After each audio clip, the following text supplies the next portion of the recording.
Welcome to the Bookish Ballerina Podcast, where we talk about ballet, stories, art, science, economics, music, and everything in between.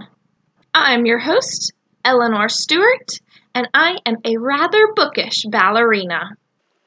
Today, my guest is Jennifer Thomas, an award-winning composer in the classical crossover and cinematic genres.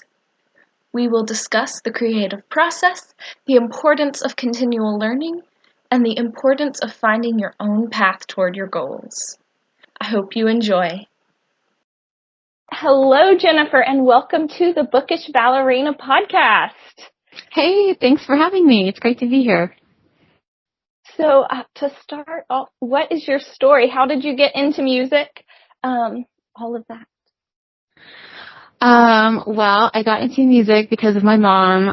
She taught me starting at age 5, starting on violin and then piano eventually.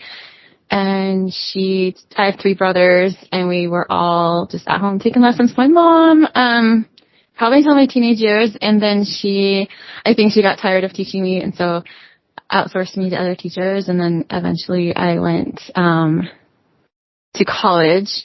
So yeah, mostly like a home music education up until college. And then I studied piano and just really fell in love with classical music in college, and just enjoying the process of refining the skills and all of that. And then never composed anything until after I graduated. And I kind of stumbled upon it. I went to a concert and felt really inspired and decided I want to do that. And so I started trying to write music. And the first couple compositions were not great, but it's like a whole learning process. And that was quite a while ago, and I released my first album in 2007. And I'm just currently working on I'm actually working on 3 albums right now, so it'll be my 7th, 8th, and 9th studio albums coming in the next year. So it's been busy. It is. It's I'm crazy, like way too much. Yes. So what are the 3 different albums? So the big one is like an album I've been actually working on for by the time I release it, it'll have been 5 years since my last release. So I've been working on that. It's everyone I've been, working with on this album, like my co-producers and engineers, everyone's like, we've nicknamed it the Mammoth because it's just such it's very, awesome. It's been a challenging album, just the production-wise and everything. So that one's been taking a while, but I'm hoping to finally release that next year. And then I've also just been doing like a really small classical EP where I've just arranged some classical music, and then I'm doing a 3rd album with a London-based company called Audio Network, and that's more like production, film, TV style music, and I'll be doing that also next year. Very cool. Very cool. Thanks. Yeah. So who inspires you for your music, or what inspires you? So different things inspire me at different times, but as far as like who inspires me, right now I am really into female composers and producers. Like I just love seeing other women out there killing it in the field. Composers like Hildur, I'm gonna slaughter her last name, it's Guanadottir. She's done several movie soundtracks, incredible, and also like Pinar Toprak. She did Captain Marvel and some other films, I'm also I really love, lately I've been listening to a lot of Hannah Parrott. She's another composer producer. I love her stuff. And it's really inspiring to see other women just because typically in this style and genre of music that I do, it's very male dominated. And so it's just, I really love.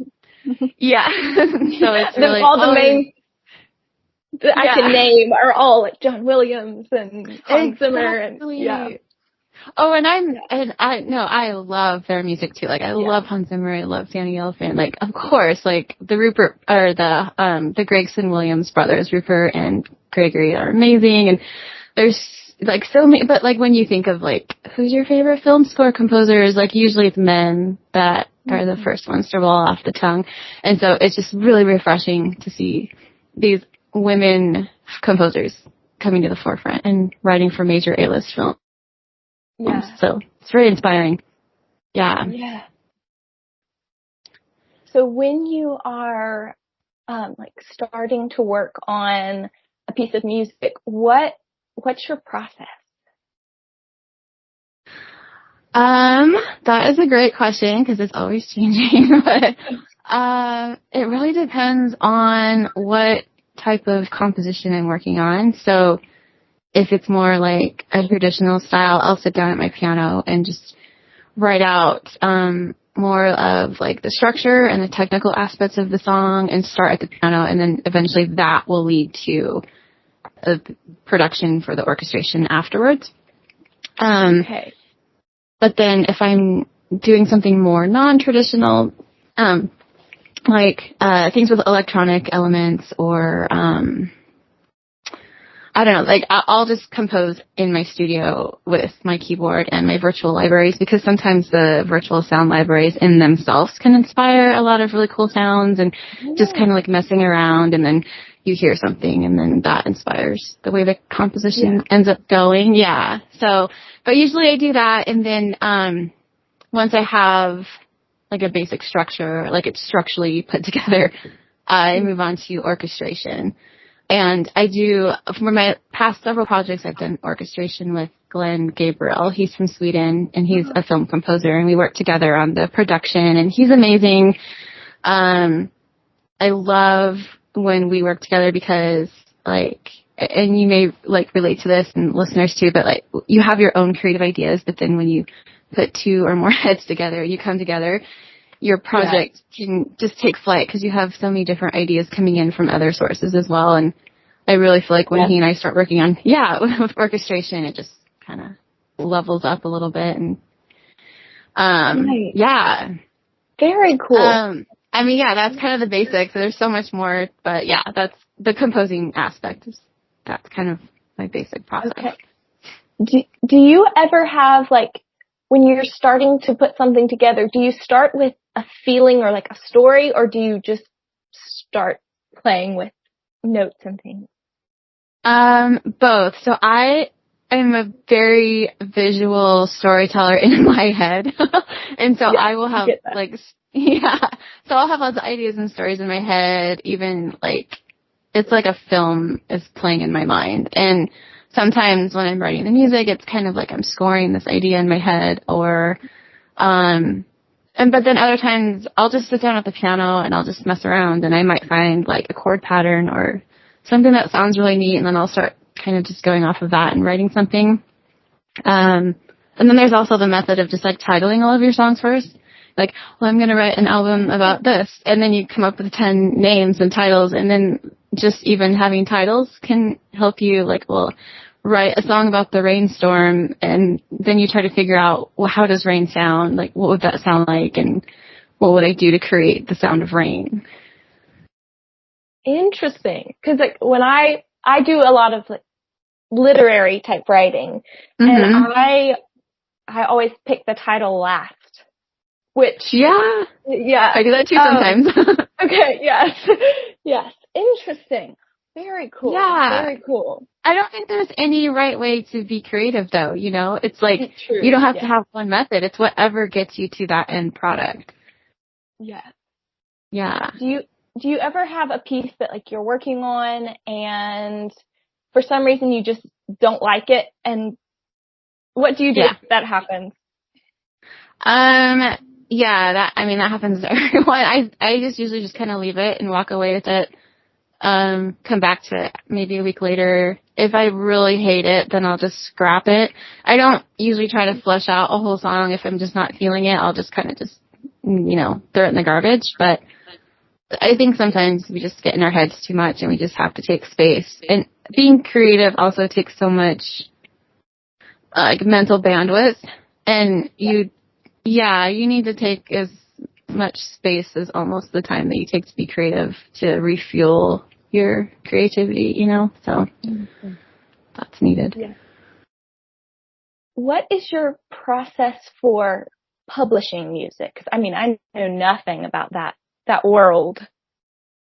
Yeah, so that's a good question. So when you say publishing, are you talking about like releasing and streaming, or are you talking about, because like in the music world, publishing can also mean like a rights owner in a work or who's managing the songwriting aspects, and so what aspect are you curious about?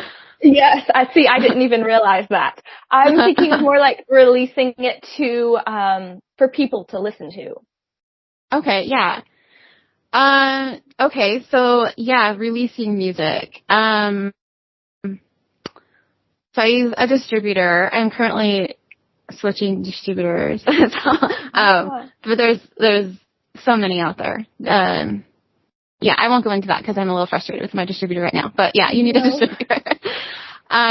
But it's like there's no right or wrong way to release music. The hard thing is right now in this market, it's so oversaturated. And so like being an artist in today's market is really hard to be heard above all of the noise. And things also just changed so fast in the music industry. So like what was working 2 years ago has already changed. So like if TikTok was the big thing last year, it's probably not as big this year. And it's always something new and always something else. And so as an artist, you kind of have to always be willing to adapt and change. And also, some artists have like such a love-hate relationship with social media. Unfortunately, it seems like it's kind of a necessity to even get anywhere, because if you're not on there, you're behind the game. And like I was mentioning, the game changes so fast. And so, it's just part of the job. But usually, I use a distributor to get my music out there. So, they distribute to the different streaming platforms. And like the whole like aspect of like composing the music and writing it and producing it and doing all of that hard work even to get to the release point, I would say is like, have you ever seen that picture where there's an iceberg in the water and like the 30% of the iceberg is on the top, but then underneath you see like the 70% that no one ever sees? Yeah, that's very much like you release the album and all the hard work even just to get there is probably like just 30%. And then the 70% comes after you release it, because there's all the promotion, PR, concertizing. You have to also do all this massive work to not be like lost in the oversaturation of the market. And it's difficult. Yeah, I imagine. Yes. If there was like a young person listening who wanted to go into this field, what would you recommend for first steps? I would say just being more educated. Anything you can do for yourself that you don't have to hire out to someone else. I think that was a big learning thing for me, is like figuring out what is worth paying someone to do for me and what's worth doing myself. And then the things that I wanted to do myself, learning how to do those things, like learning like a digital audio workstation in my studio, or editing, or learning how to do virtual sound libraries, or just all these things that will save you time and money in the long run. And also so that when you grow in this industry and you become, you work with more people, you have a skill set that you can bring to the table, and also just be taken more seriously and respected more as well, because you know what you're doing. So I think educating yourself is really important. Yeah. So do you have any like resources you would recommend they would look into to educate themselves on that? So nowadays, pretty much like anything you want to learn, you just go to YouTube and just type in like, I use YouTube so much for tutorials on, if I'm like stuck on something, I'll just look up how to do something, and it's amazing what you can learn. But there's also lots of great master classes out there if you want to actually pay some money. I just recently did I did a masterclass for sync music writing, and that was incredible. So yeah, there's just so many ways nowadays to just sit at home at your computer and get educated. Yes. Yeah. Very cool. Very cool. So what is your favorite and least favorite part about what you do? So I would say the favorite part is definitely just the creativity. I love being creative and creating things and thinking of ideas and making those ideas into something. I absolutely love filmmaking, and I've always been like, I've had my YouTube channel since 2007-ish, and then I started making videos, but I always like had other people making the videos and working with teams, and I've always in my head just felt like, as I was mentioning earlier, I feel like sometimes I have like a movie playing in my head. I have all these ideas. And with these new album projects I've been working on this year in particularly, I've been really like honing in on filmmaking and becoming more of like a director or a story writer. And I have so much visual storytelling that I'm doing with my new projects. It's so fulfilling for me because I absolutely love just because, music is such an auditory experience, and I think there's something to say about touching more of the sensory of humans. Like, can they hear it? Can they smell it? Can they taste it? And can they see it? And just all those different things. And I love being able to help people experience music more than just listening to it, but also like seeing visuals with it. So that's super exciting for me. I love doing just the creative part. My least favorite. Okay, so this probably is going to sound surprising, but honestly, like, performing is probably my least.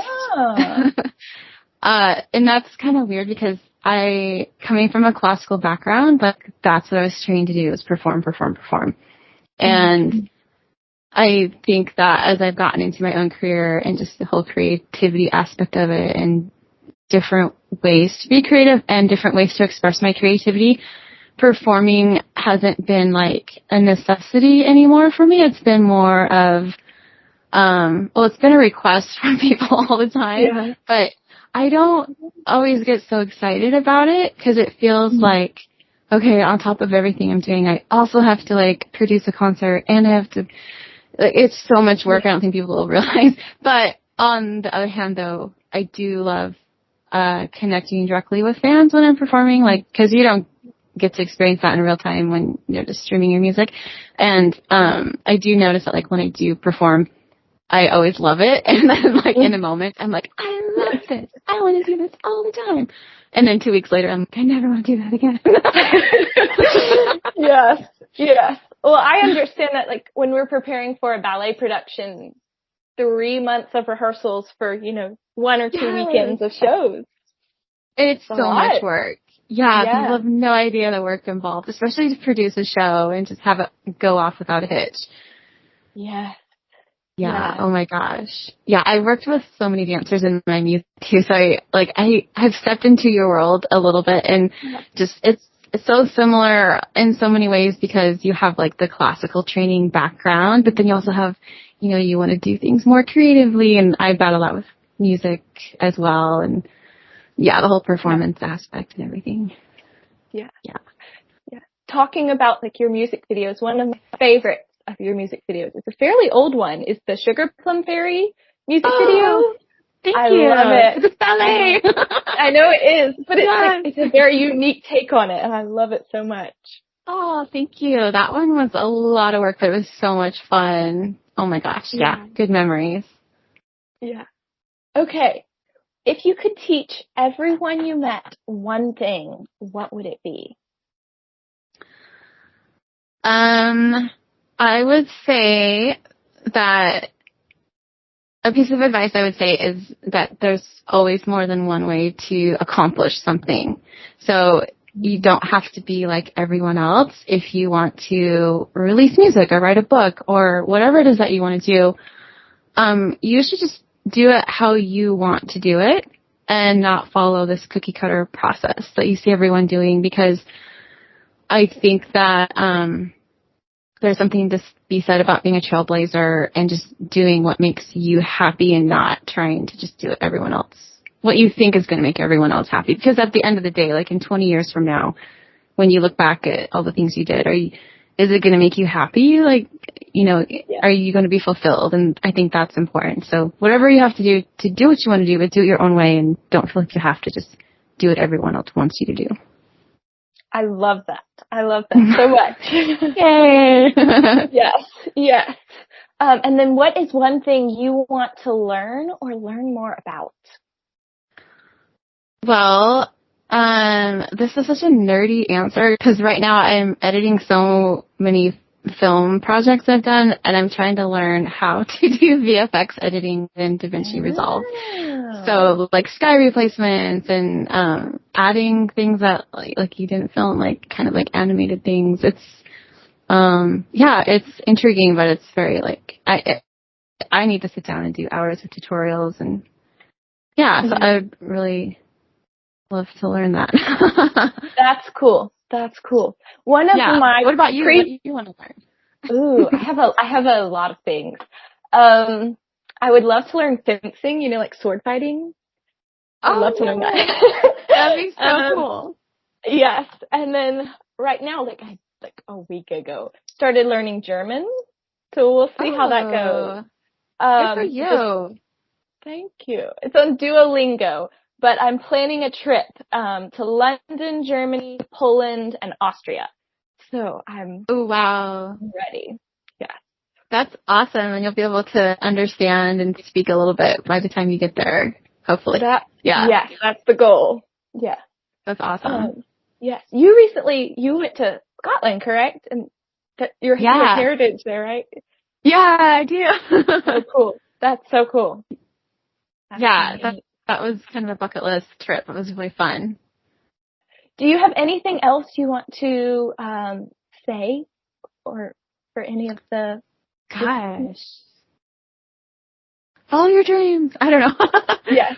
I don't know. I'm just a big proponent of just being yourself, and there's so many things in my own like music world and career where I did feel a lot of pressure from other people to like do things a certain way, but I always try to like follow my gut and do things my way, and I think in the long run it pays off. And so I don't know. I just want to encourage everyone to just do what makes you happy and do things your way. Yeah, I get that. Yeah. Do you have any like examples that you want to share about that? So when I released my very first album, I was like a total newbie to the music world, and I met a few people here and there in the music industry, but I didn't really know anyone. And I met another artist, and this particular artist was part of like a solo piano radio station, and I guess it was really popular. And he was trying to encourage me to submit my music to get on the station, so I did. But I'm not like a solo piano artist. Like I always do orchestra with my music. And I remember my album got rejected from the station, and the station director said the reason was because it had other instruments other than just solo piano. And so this other artist was like, well, you could just redo your album as solo piano and then you can get on the station. And I remember thinking, like, why would I, like, that's not even, like, my goal. Like, my goal isn't to be a solo piano artist. Like, why would I redo all of my hard work just so I get on a radio station? Yeah. But I had a lot of pressure to be like, no, you need to do this because this will, like, launch your career and you'll get into this whole world of this type of music and la la la la la. And I just remember thinking, like, nope, I am not doing that. And I am so glad that I didn't, because I just wanted to do the kind of music that I wanted to do. I didn't want to feel pressure to like be someone I wasn't, just to fit in with something. And I feel like that, like, I'm so glad I made that decision, because here years later, I've like really honed in on my style of music, and it wouldn't have been that way, if I hadn't kept going in this direction. Yeah. Yeah. Oh, I love that. That's really neat. That's very important to me also, because I didn't go to university, or I didn't complete my degree at university. I would love to go back at some point, but it wasn't necessary for what I wanted to do. And so I didn't feel comfortable spending 4 years of my life at that point in my life when I could go and start my career. Yeah, no, it makes perfect sense. And especially in the creative world, I think it's more about like the creativity inside of you, and you don't have to have a 4-year degree.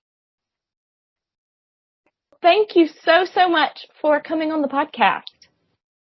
This was lovely to chat with you, and good luck with all of your endeavors and with the rest of your podcast season as well. I can't wait to listen.